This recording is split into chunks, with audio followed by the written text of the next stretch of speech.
Hoy nos va a acompañar ya las últimas 3 sesiones que quedan del itinerario, nos va a acompañar la profesora Ana María Carabias Torre. ¿De acuerdo? Ella es profesora titular de la Universidad de Salamanca, es de Historia Moderna de la Universidad de Salamanca, también es doctora en Historia desde 1985 y además es doctora en Filosofía desde el 2011. En cuanto a docencia, como os decía, es profesora titular de la Universidad de Salamanca, pero no solo, también es en la Universidad Autónoma de México y es profesora invitada a nivel de España en muchísimas universidades españolas. Destaco Alcalá de Henares, Burgos, de Extremadura, León, Santiago de Compostela, la Complutense de Madrid, País Vasco y además en Europa. También es profesora invitada, ha sido en alguna universidad de Cerdeña y en Turquía. Además, es profesora colaboradora en este programa desde hace bastantes años, aquí en la Pontificia, por supuesto, desde hace muchos años, pero también tengo que decir que ha colaborado no solamente en la Universidad Pontificia en el programa, sino también en la Universidad de Burgos, dentro del programa de la experiencia y, por supuesto, también en la Universidad de Salamanca. En cuanto a temas de investigación, os lo podéis imaginar, como doctora que es de Historia Moderna, está todo relacionado con la historia cultural, la historia del derecho y de la administración, la historia local y la historia de la ciencia.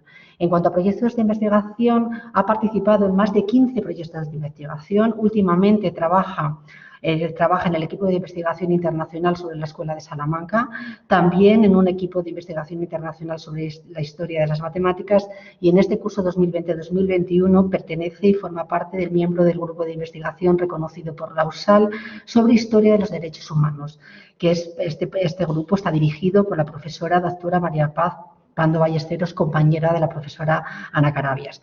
En cuanto a publicaciones, pues tengo que deciros que cuentan con más de 142 publicaciones de libros, de artículos, de conferencias. Quizá destacamos porque es una de las últimas que ha hecho sobre temas de la Universidad de Salamanca y la Edad Moderna, historia de Peñaranda, de Bracamonte, Salamanca y la medida del tiempo. Estaría más de una hora indicando qué publicaciones y qué artículos ha hecho. Destaco principalmente que es una buenísima profesora, la conocéis muchos de vosotros ya, lo vais a constatar, y como persona es una gran amiga. Reconozco y tengo el placer de decir que me considero amiga suya y ella también, porque llevamos muchos años en esta colaboración y para mí es un placer contar con ella y espero y deseo que tanto los compañeros de Burgos como de aquí de Salamanca disfrutéis y aprendamos, me incluyo, aprendamos un montón de ella. Ana María Carabias, muchísimas gracias por tu participación y sin más te dejo la clase y el micrófono para que hables a los alumnos tanto de Burgos como de aquí de Salamanca. Gracias, Ana, y a todos por escuchar. Buenas tardes a todos. Buenas tardes a todos, María Teresa, y a todos los demás. Espero que todos estén bien y que podamos aprovechar este ratito que tenemos para compartir un tema que en principio es de carácter histórico, pero que ya adelanto que todo lo que diga aquí en general puede ser aplicado a la política de hoy, política que nos tiene un poco a todos destartalados, pensando en los cambios tan grandes que tenemos que asumir. Yo voy a hablar en esta clase de las estrategias que tiene el poder para mantenerse. Voy a tomar ejemplos de la época del Renacimiento, pero en principio voy a hablar de poder.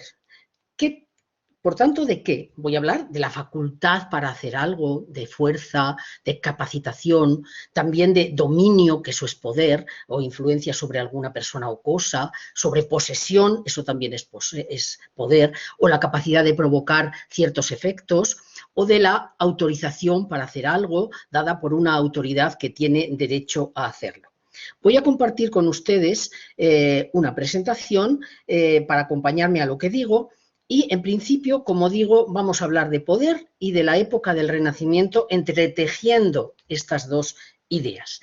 Y, personalmente, cada vez que hablo de poder, a mí me viene a la cabeza esta película de Charles Chaplin sobre el gran dictador, en el que se suponía que el líder podía mover el mundo a su gusto y jugar con él. Lo cierto es que el poder se dice de varias formas. Según French y Raven, en las bases del poder social, se dice que por lo menos hay estos tipos de poder. El poder legítimo, es decir, el poder basado en el derecho a mandar, el que detenta una autoridad legal. También el poder coercitivo, Esto es, el que fuerza la voluntad o conducta, o prohibiendo o con represalias. Tercero, el poder recompensa. Es el que tiene quien puede premiar a otro a través de algo que ese otro anhela o desea. Después el poder carismático, que es el que se ejerce por identificación con otros, ya sea un líder espiritual, un líder científico, musical, Mozart, Jesucristo, un líder. Después, poder experto, aquel que tiene, el que emana de quien cuenta con una preparación especializada. Por tanto, sus opiniones son cierta garantía de veracidad. Y por último, el poder que tiene quien usa y detenta información. Esto es, el que está en posición de controlar, proporcionar, retener, desvirtuar información que afecta a las decisiones de terceros. Esto es, en principio, de lo que vamos a hablar ahora. Y la segunda parte del título es la época del Renacimiento. Una época del Renacimiento en la que todos ustedes seguro que han estudiado un montón de cuestiones relativas con esta época histórica. Es un movimiento cultural, el Renacimiento, que como saben nace en Italia y que hace renacer la cultura, la ciencia y la filosofía antiguas, junto con las lenguas en las que aquellas cuestiones fueron escritas, y que afectó tanto a la filosofía, renacimiento del aristotelismo, del platonismo, de Averroes, del neoplatonismo en general, después estudios humanísticos clave para entender la época, una especie de conjunto de conocimientos que eran imprescindibles a cualquier ciudadano, hombre de bien y hombre científico, un montón de consecuencias en el arte, porque todos hemos oído hablar de arquitectos, pintores como Brunelleschi, Alberti, Bramante, Botticelli, Van Eyck, Rafael, Leonardo da Vinci, Miguel Ángel, El Greco, Herrera, Tiziano, El Bosco, Tintoretto. Es un arte verdaderamente espectacular. También un arte, una época en la que la ciencia, especialmente la ciencia antigua, se revitaliza y que va a tener desde el origen en Italia una difusión en distintos lugares de Europa, entre ellos España, Inglaterra, Francia, Países Bajos y Alemania.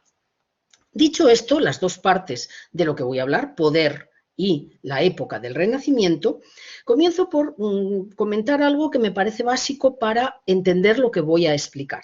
Y es que en esta época ocurre no solo que nace una cultura nueva, llamada Renacimiento, sino que nace el mundo moderno en general. De hecho, cuando se habla de las edades que tiene la historia, se pone la edad moderna, el mundo moderno, con su origen en el Renacimiento. ¿Y por qué los hombres hemos considerado que esto era una circunstancia específica como para considerar un cambio de época? En esta época va a haber una serie de cosas nuevas que van a ser muy importantes para el futuro. Primero, que se restablece la paz en Inglaterra con la subida de los Tudor, en el Imperio Alemán suben la Casa de Habsburgo, en España suben los Reyes Católicos, es decir, hay un restablecimiento de la paz en general. Pero también hay una repoblación y un proceso de urbanización, de crecimiento de las ciudades, como consecuencia del final de la terrible peste negra, en la que la cuarta parte de la población de Europa murió como consecuencia de una pandemia. Qué suerte tenemos con las vacunas, ¿no? Después, en esta época también hay una especie de boom, de progreso general de todo lo que tiene que ver con la agricultura y la artesanía, lo artesanal, porque en aquella época no había grandes empresas como después las hubo. También es una época en la que los descubrimientos geográficos y la exploración del mundo permite el nacimiento de algo nuevo y fundamental. El nacimiento de la economía mundo, en palabras de Immanuel Wallerstein, que habla de cómo aquellas líneas comerciales que existían desde la Edad Media van progresando no solo en Europa, sino a lo largo del mundo como consecuencia de estos viajes de descubrimiento, exploración y colonización del mundo. Y también es la época en la que nace una nueva forma de poder político que algunos llaman Estado. ¿Y qué es esto de esta nueva forma de poder político? Que evidentemente va a tener mucho que ver con el poder.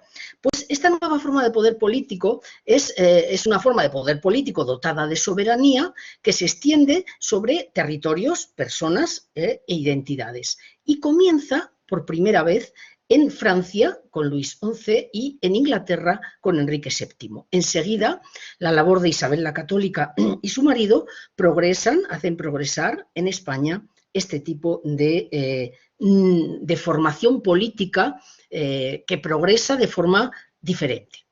¿Qué es lo que algunos llaman Estado? En la época en la que nace, parece que tiene que ver con la figura de un rey, o por lo menos un líder con capacidades de reinar. Y, como digo, es una forma de poder político que se extiende sobre un territorio que tiene que ser conocido y controlado, por eso hay fronteras conocidas y controladas, y que suele requerir que haya una capitalidad, una centralidad política de manifestación física de dónde está el poder. También se extiende sobre una población determinada, una población que tiene características comunes, entre ellas que está sometida a la misma ley, a la misma soberanía, y que a su vez tiene que ver con la posibilidad de este rey o titular de la soberanía de contar con dinero, con finanzas, con impuestos y con lo que necesita para gobernar. Esta soberanía y estos impuestos permiten a este nuevo líder tener una soberanía en el interior y en el exterior. Y para ello necesita cosas nuevas que no había con anterioridad. Es un ejército permanente y un sistema burocrático, diplomático y de embajadas permanentes que nunca había existido hasta ese momento en la historia de la humanidad. De manera que esa forma estatal nueva, esa forma de gobierno nueva, que va a tener bastante cuota de poder, que yo llamo el nacimiento del Estado, va a tender en su evolución al autoritarismo. Y en la medida en que puede, no siempre puede, este líder, va a ir hacia el absolutismo. De manera que con posterioridad al Renacimiento, sobre todo ya en el siglo XVII, esta forma de poder político se va a caracterizar por tener una formación de un ejército nacional, un control absoluto sobre la Iglesia, las creencias y los comportamientos religiosos de la gente que está bajo el mismo dominio, va a controlar la nobleza, que en la Edad Media el rey nunca controlaba, va a tener una estructura administrativa y estatal muy potente, con mucha gente trabajando para el rey en montones de organismos nacionales e internacionales, y desde luego la negación de la libertad religiosa que es impuesta por el rey, con una peculiaridad, y es que es la sacralización de la figura del rey. Desde siempre el poder ha tenido una forma de justificarse como que es la base de... es poder porque Dios lo ha querido, y en ese sentido pues ha progresado muchísimo lo que es la teoría del poder. Pero para que el poder sea fuerte y progrese, en la época del Renacimiento va a necesitar 4 aspectos que son justamente los que todavía hoy sigue necesitando cualquier estructura de poder. Poder, identidad, estructura y derecho. ¿Y qué instituciones de poder había en la época del Renacimiento? En principio estaba lo que es el Sacro Imperio Romano Germánico. Perdón que se me ha pasado la diapositiva. Primero la autoridad del Papa, que era el vicario del Hijo de Dios, y que ejerce una potestad espiritual, pero también material y sobre la vida civil. Después la figura del un hombre que tiene poder sobre más de 350 estados independientes, que es lo que conformaban el Sacro Imperio Romano Germánico en ese momento. Por tanto, el emperador, que es el líder de todos esos territorios, tiene una gran importancia. Y, por último, una serie de figuras como son reyes, señores feudales y los órganos de representación popular, que aunque no eran democráticos, sí que hacían un oficio de contrapuesto a la potestad del rey, pidiéndole a cambio de las prestaciones que el rey necesitaba una serie de privilegios o de concesiones para el pueblo. Son cortes, parlamentos, estados generales, dietas, porque se llaman de distinta manera en distinto lugar. En este momento vamos a ver que también se necesita identidad. Entonces y ahora. Se necesita que haya una especie de identidad de patria, el origen de las personas. Una identidad como nación, tener una tradición, costumbres, cosas comunes, tener símbolos culturales compartidos, la lengua, las fiestas religiosas, las costumbres ancestrales y una frontera perfectamente controlada y establecida. En tercer lugar, como hemos dicho, toda estructura de poder necesita pues, un montón de instituciones anejas dirigidas directamente por ese poder, ya sea burocracia, ya sea hacienda, finanzas, instrumentos de política y exterior, embajadas, diplomacia o órganos centrales de administración. Todo este conjunto va a subir muchísimo a lo largo de la Edad Moderna. De manera que, por ejemplo, si tomamos el caso del Felipe II, pues va a tener un montón de órganos de carácter asesor y de carácter territorial que a su vez están formados por montones de oficiales que van a trabajar para el rey y que constituyen consejos e instituciones, Inquisición, órdenes militares, cruzada, hacienda, Estado, Castilla, luego los territoriales, Indias, Navarra, Aragón, Flandes, Portugal, bueno, un montón de instituciones. De manera que, para empezar, la estructura administrativa y militar es una estrategia de mantenimiento de poder de todo Estado, tanto del de Pedro Sánchez ahora como en la época del Renacimiento, la de cualquier monarca o emperador. Y por último hablábamos de que lo último que tenía que tener una soberanía es derecho. Hay que tener una ley a la que atenerse. Y en la época del Renacimiento hay grandes grupos de pensadores que escriben sobre el derecho, como Francisco de Vitoria, la Escuela Jesuítica de España, y gente, por ejemplo, de los Países Bajos, de Inglaterra, como Hugo Grocio, Thomas Hobbes, Locke, etc. De manera que la ley, lo que es la ley, va a ser la base en la que se fundamenta el poder monárquico, porque el poder monárquico va a ser principalmente judicial. Todo lo económico, social, político está bajo una ley. Y tan importante era esto como que uno de nuestros grandes pensadores, Saavedra Fajardo, va a decir que por una sola letra dejó el rey de llamarse ley. Tan uno es con ella que el rey es la ley que habla y la ley es el rey mudo.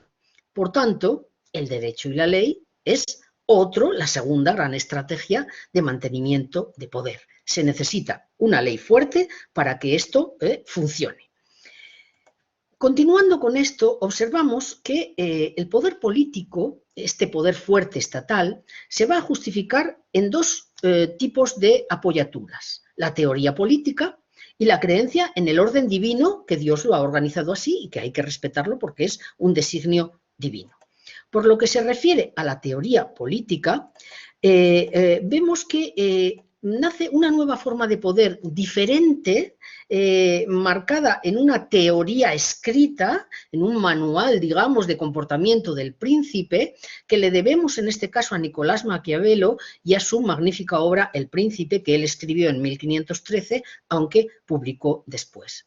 Representó una importante novedad para la teoría política del momento, porque separaba la religión del rey, la ética, la moral, de la práctica religiosa. El rey tiene que juzgar si un acto le conviene o no, no si es justo, si es conveniente, si es moral, no, solamente si amplía el poder del rey, ese acto será bueno para ese rey.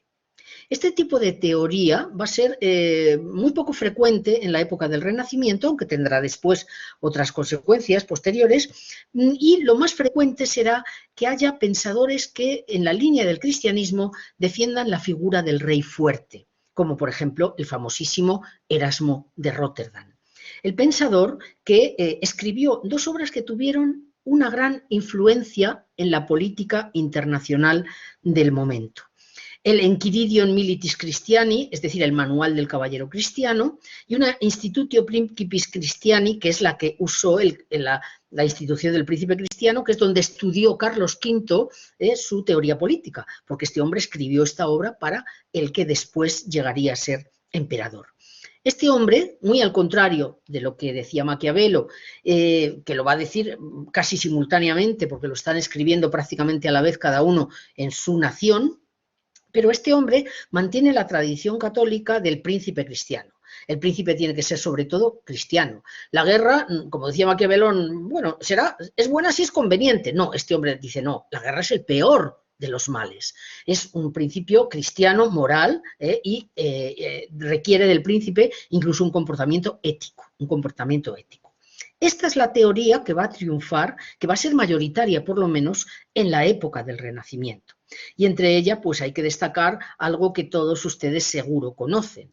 Es la figura del nombradísimo Francisco de Vitoria, que como profesor de teología de la Universidad de Salamanca fue consultado por el rey en 2 ocasiones concretamente para resolver los problemas de la colonización y gobierno de América, y que en las respuestas que este hombre dio y los comentarios y sucesores que los comentaron, pues va a crear lo que va a ser el derecho internacional. Él hablaba de que el pueblo es el titular de la soberanía y por tanto el rey tiene que someterse en cierta medida a la voluntad del pueblo, que pues así lo dice en De Indis sobre los indios, o el derecho de guerra de 1532. Son un montón de obras que van a formular con el tiempo lo que después se ha dado en llamar la Escuela de Salamanca. Un grupo de intelectuales que, siguiendo la senda intelectual y de pensamiento de Francisco de Vitoria, crean un monumental conjunto teórico que llega hasta el día de hoy con la creación del derecho internacional y los derechos humanos. Pero también hemos hablado de que el poder se justificaba en la teoría política, pero también en el orden divino. Y esto es bastante curioso, porque desde tiempo inmemorial se repite la idea de que una persona es rey o líder político porque Dios ha querido. Por ejemplo, en la Biblia se dice: por mí gobiernan los reyes, por mí mandan los príncipes y gobiernan todos los poderosos de la tierra. O en el Corán, para los árabes: obedeced a Dios y a su enviado y a los que ejercen la autoridad. Estos hablan de una teoría de origen divino del poder político que llega claramente hasta el día de hoy, por ejemplo, en la constitución actual de Irán.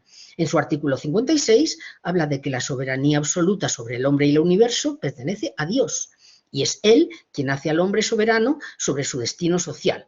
Por tanto, es una teoría política que se irá ratificando, se irá materializando y que tendrá muchísima influencia. Es la teoría política del providencialismo. Dios ha querido que yo sea rey y por tanto yo me debo a lo que Dios quiera. Cuando yo muera, Dios me juzgará, no me tiene que juzgar el pueblo. Y esa es la idea que tienen los políticos de la época del Renacimiento. Es decir, que este providencialismo es también una estrategia de mantenimiento del poder, porque a ver quién es capaz de enfrentarse a Dios, ¿no? En cuanto el rey dijera, no, es que Dios ha querido que yo sea rey, pues todo cristiano tenía necesariamente que someterse a la voluntad del rey como nombrado por Dios. Y esta es la idea que aparece en la época del Renacimiento en muchos documentos. Por ejemplo, Mercurino Gattinara, que es el gran canciller del Imperio de 1518, un gran canciller después de Carlos V, del emperador español y del Imperio alemán, le decía a Carlos V: Señor, ahora que Dios os ha concedido la prodigiosa gracia de elevaros por encima de todos los reyes y príncipes de la cristiandad, en tal grado de poder como únicamente había conocido hasta hoy vuestro predecesor Carlomagno, os hallaréis en el camino de la monarquía universal, en la ocasión de reunir a la cristiandad bajo un solo pastor. Observen que hay una clara tendencia político-religiosa que justifica el poder del príncipe por encima de cualquier otro tipo de poder u oposición que pudiera surgir en cualquier lugar. De manera que esto permite al rey y a esta estructura de poder inicial de la que hablábamos en origen, a desarrollar otras estrategias para el mantenimiento de este poder. Estrategias que casi siempre van a ser nuevas. Para empezar, la idea de Estado nacional, que cada nación tenga un Estado. Dentro de esto, pues se va a desarrollar, y el rey va a fomentarlo mucho, lo que es el sentimiento de fidelidad al rey. Era importante que todos fueran fieles al rey porque en esa medida lo estaban siendo fieles a la religión católica que había promovido el nombramiento de ese rey. Él va a tener también una posibilidad de, con su familia, ejercer un poder o establecer las bases de un poder futuro, de alianzas que van a ser muy útiles. Les pongo un ejemplo. En la época de Carlos V, Carlos promueve que su hermano Fernando sea el lugarteniente del imperio, su hermana Catalina, reina de Portugal, su hermana María, primero gobernadora de los Países Bajos, después la casa con el rey de Hungría y va a ser la reina de Bohemia y Hungría. Su hermana Isabel será reina de Dinamarca. A su hermana Leonor la casa con su primo y su enemigo, Francisco I de Francia, y será reina de Francia. Su sobrina Cristina será duquesa, primero de Milán y después de Lorena. Incluso su hija natural, los hijos naturales también ayudan, va a ser casada con los Medici, los Farnesio, y después duquesa de Florencia y de Parma. Es decir, la familia y la política matrimonial está en función de los intereses del Estado y como un arma de poder en la época del Renacimiento. También este desarrollo del Estado nacional deriva en la exaltación de las lenguas vernáculas, en las lenguas naturales, frente al latín, que era la lengua clásica. Es decir, que estos príncipes van a promover que se hable en el idioma nativo de las personas que gobiernan. Y el ejemplo más curioso y llamativo que hay a este respecto es que cuando uno era nombrado emperador del Sacro Imperio Romano Germánico, en la propia constitución de este imperio sacro, estaba que era el Papa el que tenía que coronar a este nuevo nombrado emperador. Carlos V retrasó mucho este coronamiento por parte de este proceso de coronación por parte de lo que es el Papa, pero finalmente convocó al Papa en Bolonia para esta actividad. Hay un cuadro magnífico sobre ello y en el año 530 Clemente VII coronó en Bolonia como emperador a un chico que llevaba siéndolo mucho tiempo. Pero es curioso porque toda la historia de la tradición del Sacro Imperio Romano, pues el discurso del emperador siempre iba en idioma latino. Y esta vez Carlos lo hizo en idioma español. Es decir, estaba ratificando de dónde era rey y qué tipo de lengua trataba de coordinar, de fomentar frente al latín, que era típico del Vaticano. Otra cuestión es el sentimiento popular de xenofobia. Y aquí tenemos que parar un poco más, porque esto va a producir grandísimas consecuencias en la época del Renacimiento, también hoy, porque vemos que hay mucha xenofobia frente a los que vienen en estas pateras, pobre gente, cualquiera puede haber tenido en la vida esa mala suerte, ¿no?, de tener que salir de tu país para buscarte nuevos caminos. Pero esto en la época del Renacimiento va a promover algo que va a ser fundamental y que va a cambiar un poco la historia de la humanidad. Es el desarrollo de la Inquisición como un elemento clave de la estrategia del mantenimiento del poder. ¿Qué era la Inquisición? La Inquisición era un tribunal eclesiástico, pero que, sorprendentemente, lo dirigía el rey de cada nación que tenía esa institución dentro de su territorio. Y, por tanto, con autorización pontificia, el rey podía tener este tribunal contra quienes faltaran a la religión y la fe católica, pero no solo, también con quien blasfema, con quien abusa de los sacramentos, corrompe las costumbres o es tu enemigo, o es tu enemigo. En principio, esta institución, la Inquisición, nació en Francia para perseguir la herejía albigense o los cátaros en Languedoc. Y una vez muertos todos, porque la verdad es que no quedó vivo ninguno, lamentablemente, pues se mantuvo de forma muy poco viva, muy poco activa en Aragón. Después la reina católica la pide para que se instaure en los reinos españoles para conseguir que una religión pudiera permitir la unidad nacional que otras posibilidades no le daban, porque había distintas lenguas en la península ibérica, distintas monedas, distintas costumbres, distinta legislación. Entonces ella pide la aprobación para la Inquisición española con la intención de que haya un elemento unificador, la religión católica, para imponer a todos los demás. Se va a extender por Portugal, por Roma y después por otros lugares, Polonia, Inglaterra, Noruega. Incluso en el mundo protestante, aunque no se llama Inquisición, lo cierto es que funciona como tal. Los signos de la Inquisición son siempre una rama de olivo de la amistad y una espada, evidentemente, de la lucha en favor de la religión, de la fe católica. El proceso inquisitorial era larguísimo. Era un proceso que podía durar físicamente 7, 8, 10 meses o 5 años.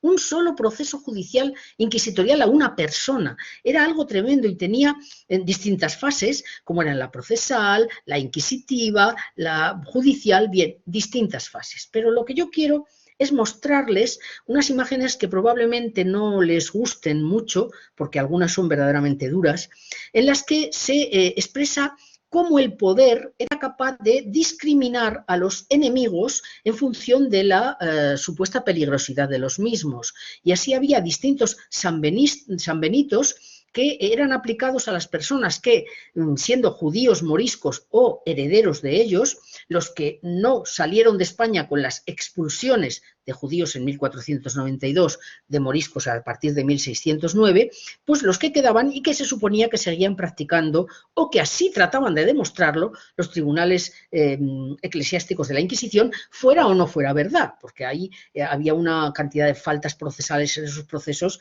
verdaderamente llamativas, ¿no? El proceso empezaba en una sala de audiencias. Las imágenes que les estoy poniendo son grabados de la época, donde se juzgaba por un tribunal religioso, pero dirigido in extremis por el rey, pues a los que eran acusados sin que se supiera la causa de la acusación. Al acusado no se le decía en general de qué estaba acusado, sino confiesa. Y claro, ¿y de qué me voy a confesar? Pues confiesa. Y si no te confiesas, pues iremos a la tortura para que confieses la verdad. Un caso distinto fue el proceso de Galileo, entre otras cosas porque Galileo era amigo personal del Papa y entonces pues ahí sí que sabía de qué se le acusaba y se le obligó a abjurar de las creencias en que el mundo supralunar era distinto de lo como se había planteado por Aristóteles, porque si Galileo tenía razón, había que cambiar la Biblia. De hecho, en el año 1983, un físico que se llamaba Owen Gingerich publicó en la revista Investigación y Ciencia un artículo mofándose del Vaticano porque decía que 400 años después de que ya se demostrara que Galileo tenía razón, todavía Galileo seguía con el proceso inquisitorial y la Inquisición sobre él. Y en 1983 el Vaticano levantó la excomunión a Galileo. Es decir, es para que vean que el asunto era bastante importante. Pero cuando la persona no accedía a reconocer de qué se le estaba acusando, empezaba la tortura. La tortura era algo tremendo. Les pongo pues la cuerda, se les hacía el torno, era tremendo, el ahogamiento con una cabeza de hierro, muchos morían, no llegaban a esto, se les metía la cabeza dentro del agua, se suponía que no sufrían porque el demonio estaba con ellos. La gota de agua, que por lo visto es una tortura cuando llevas 10 horas con la gota de agua sin poderte mover, todo tipo de torturas, ponerte los pies quemándotelos, o la cabeza de hierro, que sin poderte mover, o el clavo que te clavaban y no te podías mover en días. Los sanbenitos. ¿Qué eran los sanbenitos? pues era una especie de capotillo, escapulario, tela, dependía un poco del lugar y del momento, que se ponía a los que finalmente eran reconciliados, es decir, reconocían sus pecados, no eran excesivamente graves, no se consideraban dignos de condena a muerte por parte de la Inquisición y pasaban de nuevo a la vida civil, pero llevando toda su vida una especie de vestido que tenían que pagar ellos y que les marcaba físicamente como enemigos antiguos de la fe católica. Los símbolos de cada tipo de San Benito indican la gravedad del castigo. Se conservan, por ejemplo, en la Catedral de Tui. Yo hice estas fotos a antiguos San Benitos que se conservan todavía allí, de gente que había huido y entonces pues cogen un muñeco y lo queman como si fuera la persona que ha huido. Y así tenían que vivir toda la vida durante el tiempo. Pero el final del proceso inquisitorial era lo que se llamaba el auto de fe. ¿Y qué era eso? Ya digo, el final. Es donde se leían las sentencias y se ejecutaban. Es una especie de fiesta, de proclamación pública, de ejecución solemne de las sentencias. También era un proceso larguísimo. Empezaba siempre con unas procesiones por todas las calles con todos los condenados, que lo mismo lo hay en la India que en Castilla, que en cualquier lugar de Europa, hasta la iglesia o el lugar donde se iba a llevar a cabo, la plaza donde se iba a llevar a cabo el auto de fe como tal. Tenemos imágenes reales de autos de fe de la época, por ejemplo, este de Berruguete, de 1495, que dirigió Santo Domingo de Guzmán como inquisidor general, donde se ve cómo se están los sacerdotes pues ayudando a los que van a ser condenados a muerte. Aquí tenemos a Santo Domingo, y cómo van siendo acercados con estos sanbenitos a la muerte segura, a la muerte quemados vivos, o si en el último momento se arrepentían, con el garrote vil les cortaban, les rompían el cuello y entonces pues mataban simplemente a esto. Hubo montones de procesos de autos de fe en distintos lugares del mundo. Aquí en Valladolid en 1559, en Sevilla en 1558, los hubo en todas partes y durante muchísimo tiempo.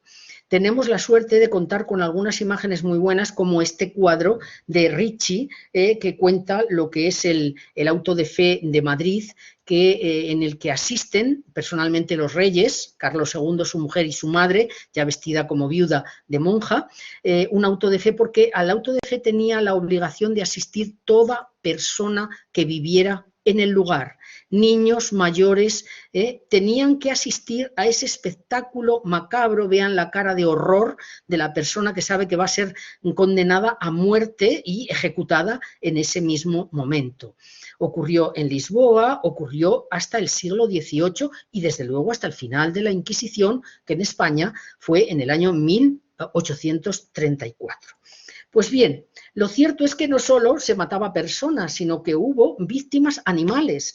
En Francia, por ejemplo, a 2 cerdas en distintos momentos, pues bueno, las hicieron torturas para que confesaran porque habían matado cada una a un niño. Y bueno, se dice que una de las cerdas finalmente confesó y la mataron, bueno, con torturas como un ser humano normal. La gente no debía estar muy bien de la razón, ¿no? Qué barbaridades se han hecho a veces en nombre de Dios. Pero volvamos, estábamos hablando del desarrollo de este Estado nacional y hablábamos del sentimiento de xenofobia que dio lugar a la Inquisición. Lo cierto, por tanto, en mi opinión, es que la Inquisición fue una de las estrategias fundamentales de mantenimiento del poder en el mundo del Renacimiento, ya fuera por católicos o por protestantes, porque las consecuencias fueron muy similares, lamentablemente similares, a lo largo de todo ese periodo. Y después el sentimiento de integración de lo que son sentimientos de nación, rey y Dios, que en esta época están muy a flor de piel, no solo porque lo promueve el Estado, es verdad, sino también porque realmente era algo fundamental para la vida. Recordemos lo que decíamos. Antes decíamos que una gran autoridad era el emperador del Sacro Imperio Romano Germánico. Y observen el título, Sacro Imperio, sacro, sagrado, sagrado. Es por tanto, hasta en el título llevaban la imagen de que es un legado divino. El emperador es un legado divino. Por tanto, esta idea fragua en todo el mundo del Renacimiento y Carlos V llega a decir expresamente que él es elegido emperador por voluntad de Dios. Lo dijo, desde luego, en las Cortes de La Coruña de 1520, cuando va a ir a tomar posesión del Imperio Alemán y está pidiendo un impuesto extraordinario al pueblo de Castilla, origen de la Revolución de las Comunidades de Castilla, y él dice que yo no necesito ser emperador, pero es que Dios quiere que yo lo sea y por tanto tengo la obligación moral de ir a serlo. Y así decía Carlos V, Dios me envió las gracias necesarias para bien reinar y gobernar. El príncipe debe servir a Dios, defender la fe y reprimir las herejías. Fíjense bien en esta frase porque aquí está la base de lo que voy a tratar de explicar ahora. Esta idea providencialista de que es Dios el que ha querido que este señor sea rey hace que las guerras y las paces tengan que ver con Dios en esta época. Tengan que ver con Dios. Por ejemplo, les voy a mostrar dos tratados internacionales firmados por distintos reyes en nombre de Dios.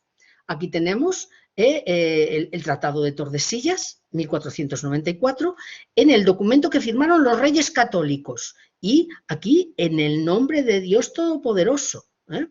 Y el documento que firma el contrincante, el contrario a los reyes católicos, el rey de Portugal, que dice Don Joan por gracia de Dios, es decir, por la gracia de Dios, rey de Portugal. Son hasta los tratados internacionales están imbuidos por la idea de Dios. Y las ideas de Mercurino Gattinara van a hacer que el propio emperador, con este providencialismo que el propio emperador creía, él lo creía a nivel individual, que esto era así, pues va a hacer que la política tenga mucho que ver con la religión y que haya paz entre los cristianos y cruzada contra los infieles. Considerando el tamaño de los dominios que tenía en ese momento el emperador, rey de España y emperador del Sacro Imperio Romano Germánico, Carlos V, pues podemos entender que ante el surgimiento de la Reforma Protestante por parte de Lutero en el Sacro Imperio, pues el rey cristiano católico y providencialista tenga que ir contra esa cuestión. Y por tanto vamos a entender claramente las guerras de religión. Un anhelo de monarquía universal que le obliga al rey a estar en guerra contra los que no tienen que ver con los que no quieren cumplir por la fuerza incluso con la doctrina del catolicismo. Y por eso, en mi opinión, la guerra religiosa también va a ser una estrategia muy importante de poder en esta época. ¿Y qué guerras de religión hubo en este momento? La verdad es que cuando uno analiza, aparecen más de las que en principio podrían parecer. Por ejemplo, la guerra contra los infieles. Los infieles son aquellas personas que no profesan la fe considerada como verdadera por quien sí lo considera. Es decir, infiel es todo aquel que tiene otra religión. En el mundo de la colonización, todos los que empezaron el proceso colonizador, primero Portugal y Castilla, y después se unieron Inglaterra, Holanda, Francia, pues van a tener que mantener luchas religiosas contra los infieles. En el caso concretamente español, esto va a dar lugar al nacimiento de la leyenda negra, porque en algunos informes que se van a publicar en Europa van a meterse grabados como este tipo en los que se habla de las barbaridades que hacían los españoles frente a los indios en América. Esto son falsas verdades, o sea, nunca ocurrió esto, o si ocurrió no nos ha quedado noticia de ello. Es una invención de una oposición al imperialismo español que se manifiesta en escritos dirigidos, promovidos, financiados por personas contrarias a la nación española y que han hecho el nacimiento de lo que es la leyenda negra con sus distintas vertientes, una de las cuales es el mundo del maltrato supuesto a los infieles americanos. Es decir, alianza de príncipes cristianos contra los infieles, pero también contra los herejes.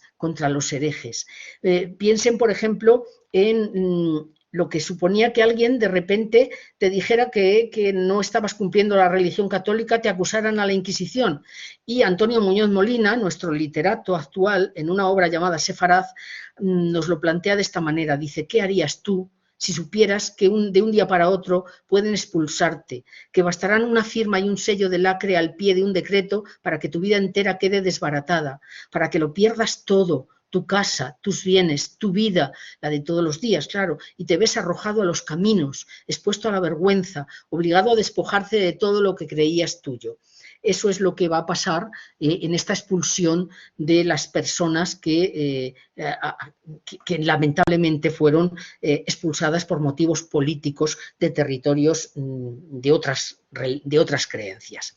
Pero dentro de esto también hubo muchas alianzas de príncipes cristianos frente a los infieles del mundo otomano o del mundo en general árabe. Entre ellos, yo creo que la batalla más importante y más llamativa sería evidentemente la que se llevó a cabo con la Liga Santa en la batalla de Lepanto.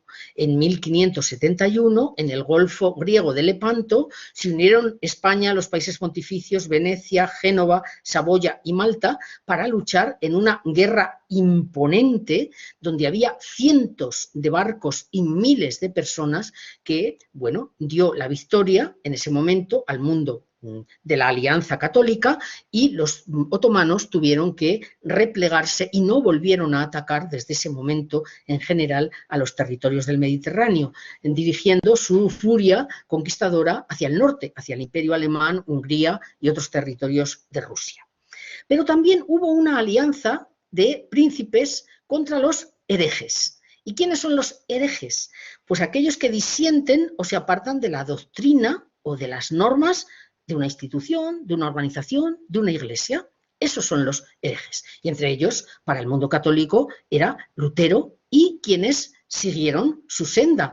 Zuinglio, los anabaptistas, John Knox en el mundo de Escocia, Calvino en Francia o Enrique VIII en Alemania.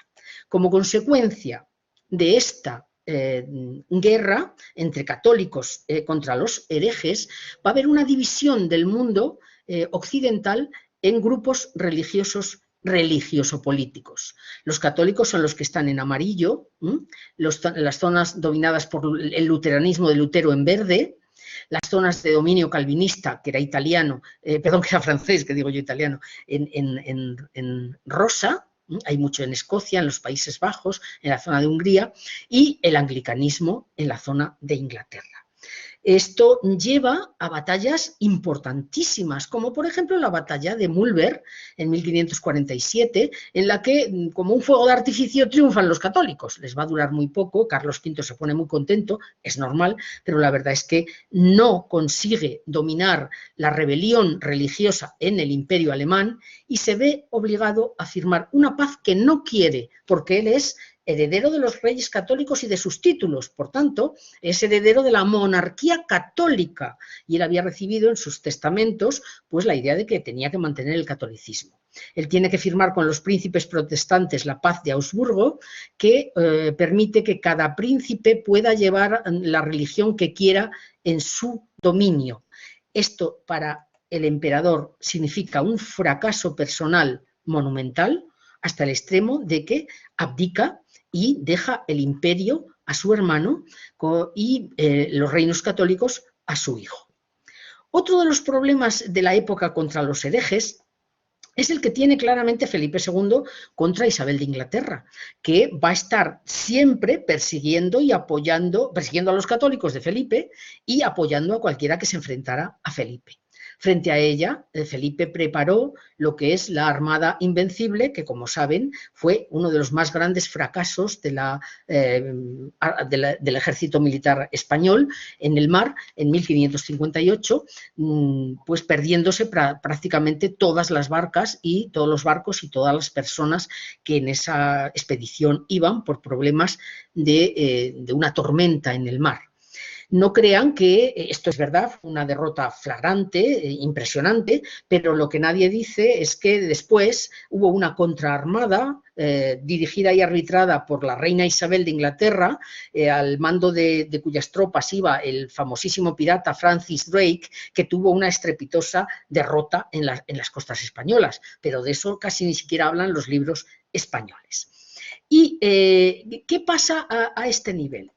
Pues que haciendo reflexiones finales de cuáles son las estrategias de poder que tienen los príncipes del Renacimiento para mantenerse como tales y con todo el poder, en principio hemos hablado del prestigio de la figura del rey. Prestigio. Este prestigio tenía que ganárselo. El prestigio derivaba de acciones, desde el punto de vista legal, desde el punto de vista incluso antropológico. Las personas que estaban bajo el dominio de un rey suponían que el rey no podía obrar de forma deshonesta, puesto que estaba ahí por mandato divino, y por tanto todo lo que el rey mandaba, aunque no fuera comprendido por el pueblo, pues tendría algún sentido que se escapaba a esa comprensión.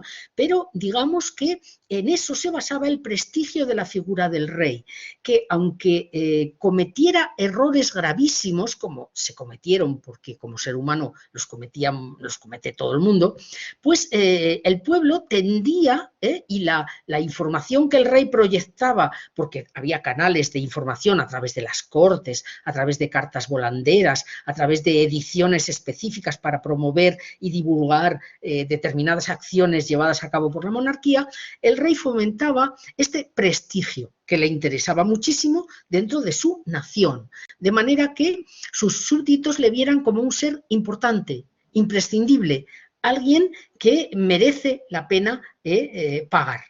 Después, la estructura administrativa. Una estructura que se va a ir complicando de forma verdaderamente, tremenda. Las instituciones de poder y el número de personas que tienen que trabajar en ellas, tanto instituciones de carácter económico, judicial, administrativo, de carácter sanitario, de otro tipo, van a multiplicar los gastos del Estado, la cantidad de personas que viven del Estado, los defensores en vía del ejército, guardias especiales, Santa Hermandad en los caminos de Castilla, es decir, distintos cuerpos militares que velan por la integridad de la nación y de sus súbditos, va a fomentar pues esta sumisión y el que el rey aparezca en cada esquina, porque hay un montón de administradores y de soldados que representan la figura y el poder del rey. El derecho y la ley, algo fundamental. En todos los lugares donde se desarrolla esta nueva forma que hoy llamamos, entre comillas, Estado, se desarrollan las compilaciones de derecho. Es la época de España, por ejemplo, de la nueva recopilación de las leyes del reino.